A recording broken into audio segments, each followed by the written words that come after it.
Happy day after Christmas. It's Birmingham Bo, your friendly neighborhood American Indian, and I just wanted to talk a little bit about the 1963 Birmingham bombing, mainly because I'm reading a book that's going through it. Some interesting things that I didn't know, that you might not know, but that we should all know. Number one, you can't be free, I can't be free until we're all free.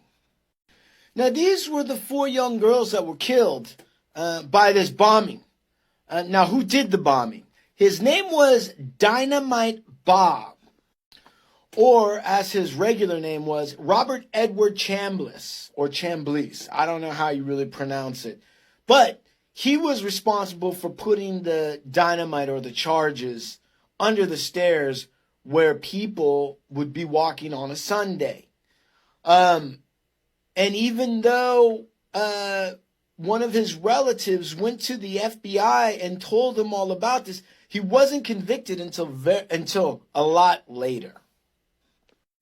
What's interesting is that Chambliss, Dynamite Bob, had a niece who eventually transitioned into a male and was able to give testimony in court to put away her racist KKK uncle. She was born Elizabeth and eventually changed her name to Patrick. And in fact, I think her KKK-loving murderous uncle even asked her when she was a little girl, "Whose boy are you?" When the trans man wrote a book about what he'd been through and how he helped put away his terrible uncle, Coretta Scott King even wrote a blurb on the back of the book. It might be hard for us to imagine, but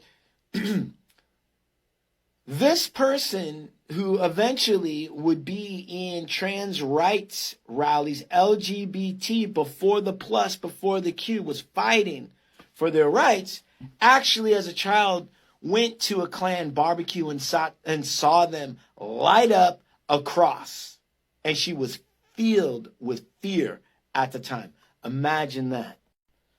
But she'd also heard her uncle say things about waiting until Sunday morning. They'll be begging for segregation. He also said that he'd been fighting a one-man war and had stockpiled so much dynamite he could blow up half the country.